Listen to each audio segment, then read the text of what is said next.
1692, and we find ourselves in the infamous town of Salem, Massachusetts, during the dark and tumultuous period of the Salem witch trials. Brace yourself for a journey into a time of fear, suspicion, and the supernatural. Here are the events, sights, or people to experience during this haunting era. You be judge and jury as to what happened and why. In the heart of Salem, Massachusetts, a chilling atmosphere enveloped the town's courtroom, a place where the very essence of life and death hung in the balance.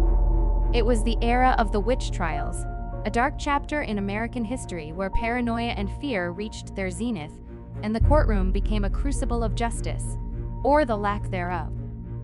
In the hallowed halls of justice in Salem, a most unusual and unsettling trial unfolded. A trial where the ethereal realm collided with the tangible world. Spectral evidence, ethereal and ephemeral as dreams and visions, held a tenebrous sway over the proceedings, revealing a legal quagmire that would reverberate through history. In this solemn chamber of judgment, where the accused and their accusers were pitted against one another, legal arguments took on an eerie and potent significance. The stakes were nothing short of life and death as the accused individuals faced an unforgiving court, grappling with the ominous accusations of witchcraft. Judge William Stoughton, distinguished as the Chief Justice of the Court of Oyez and Terminer, presided over the tumultuous trials with an unyielding commitment to the strict interpretation of the law. His unwavering conviction in the guilt of the accused individuals cast a pall of inevitability over the proceedings.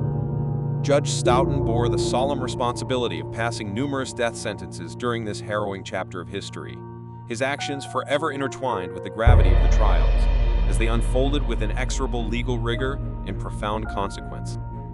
The courtroom, a crucible of legal argumentation, became a battleground where the spectral and the corporeal clashed. As the trial progressed, the controversy surrounding spectral evidence reached a fever pitch, tearing at the fabric of justice itself. It was a moment when the very nature of legal reasoning and evidentiary standards was tested, and the line between the empirical and the supernatural blurred.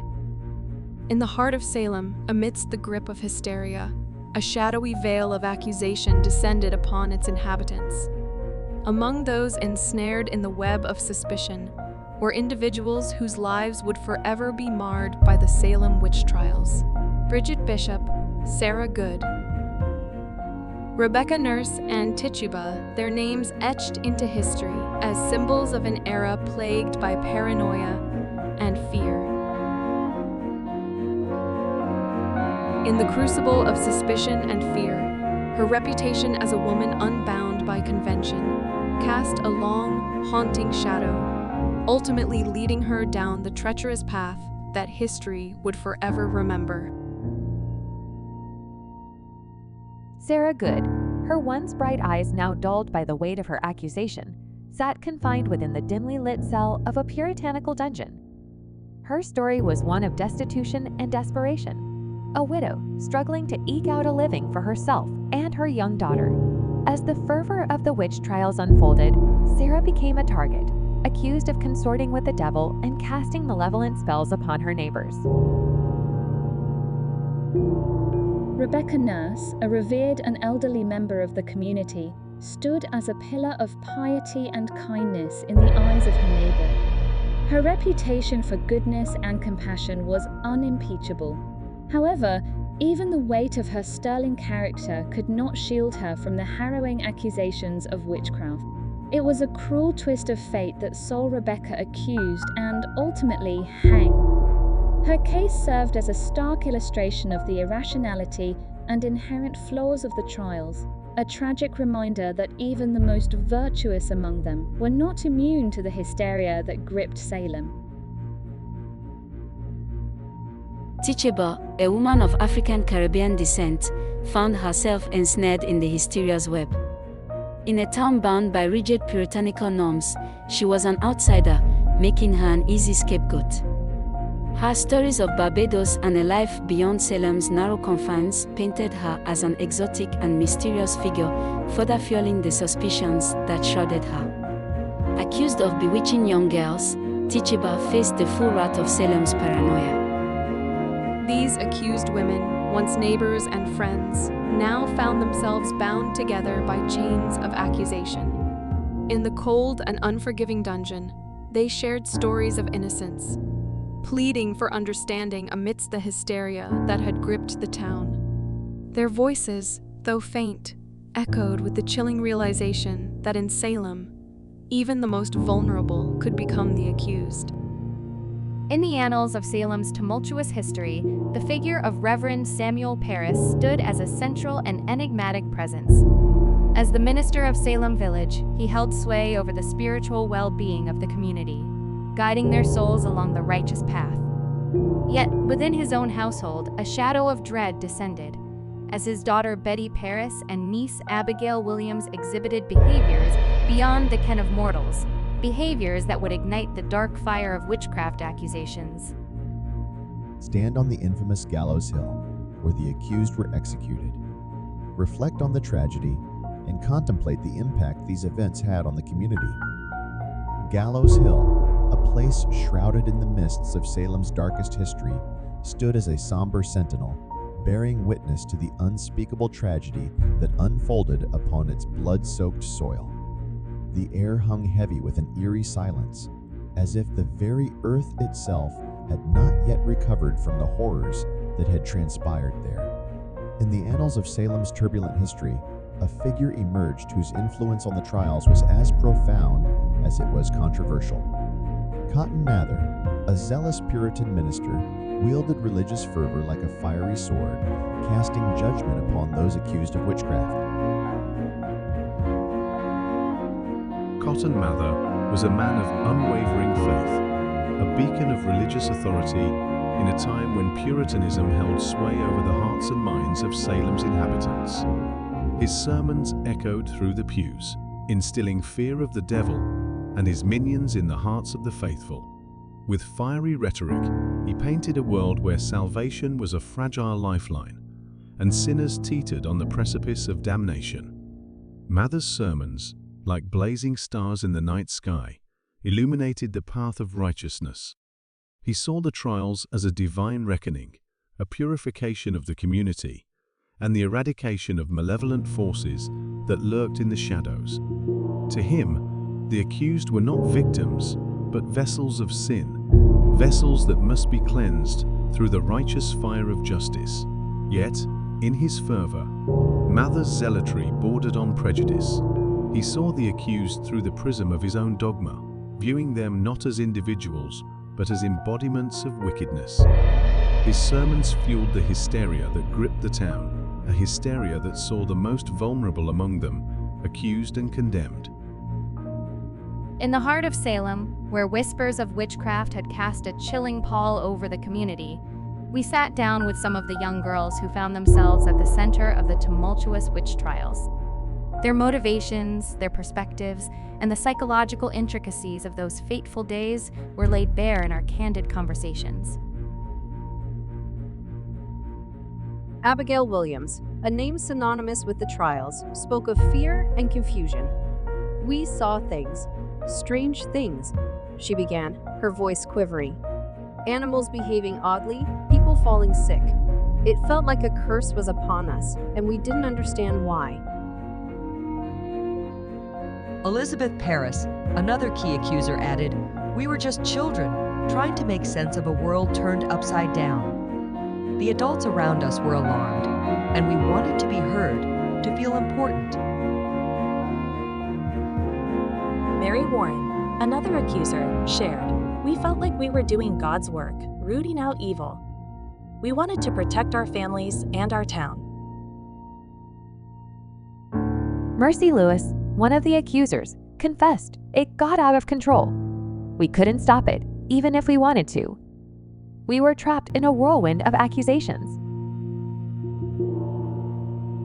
Little Ann Putnam Jr., just a child herself, found herself caught up in a whirlwind of bewitchment that swept through Salem. With wide-eyed innocence, she claimed to be plagued by the sinister touch of witchcraft, pointing tiny fingers at numerous individuals in her community. Her words, like pebbles in a pond, created ripples that stretched far and wide, influencing the scale of the trials. Yet, as time wore on, young Anne would come to realize the weight of her words, the consequences of her actions. In her tender heart, remorse would blossom like a fragile flower, and she would bear the burden of her role in these bewildering events. These interviews shed light on the complex interplay of fear, ignorance, and societal pressure that fueled the trials. The young girls, thrust into a world of accusations and hysteria, grappled with their own roles in the tragedy that unfolded.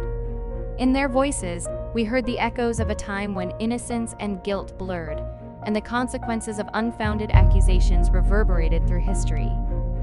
In the mystical shadows of Salem, where the ominous clouds of suspicion and witchcraft loomed heavy, we embarked on a quest to consult with a local healer.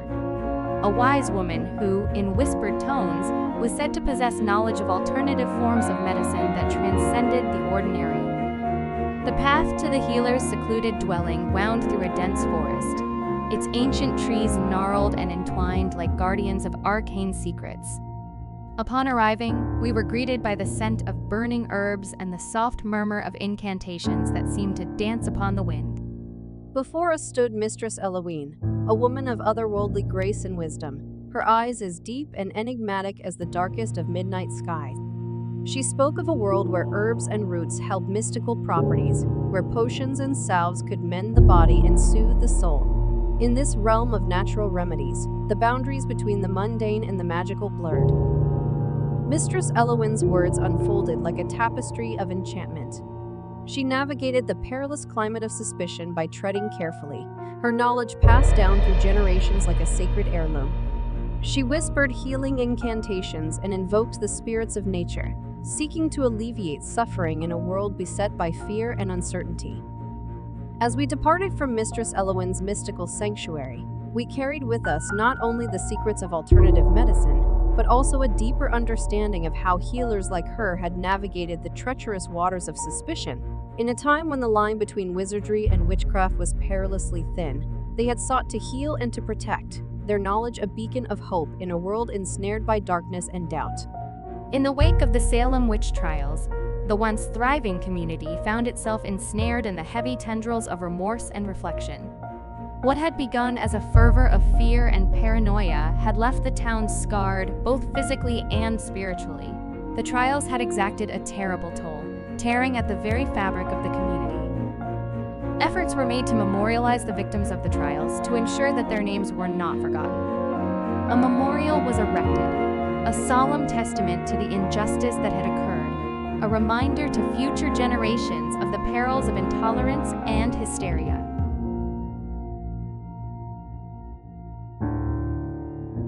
When Reverend Parris's daughter, Betty Parris, and his niece, Abigail Williams, began displaying unusual behaviors, Parris was deeply concerned. He sought answers and explanations for these unexplained phenomena within the context of his strong religious beliefs. 1. Seeking spiritual guidance, Reverend Parris turned to local doctors and ministers to understand the cause of the girl's afflictions. However, when medical explanations failed to provide satisfactory answers, he turned to the spiritual realm. He believed that the girl's behaviors might be the result of supernatural forces, including witchcraft. 2. Summoning Reverend John Hale. In his quest for understanding, Parris called upon Reverend John Hale, an expert on witchcraft and the supernatural. Hale's arrival marked a turning point in the trials, as his presence and expertise lent credibility to the accusations and further fueled the belief in a witchcraft epidemic. 3. Encouraging confessions. As the girls' behaviors intensified, Reverend Parris encouraged them to confess any involvement in witchcraft. He believed that by confessing, they could potentially find redemption and rid themselves of the perceived evil that plagued them. Parris's role in urging the girls to confess played a significant part in escalating the accusations and setting the trials in motion.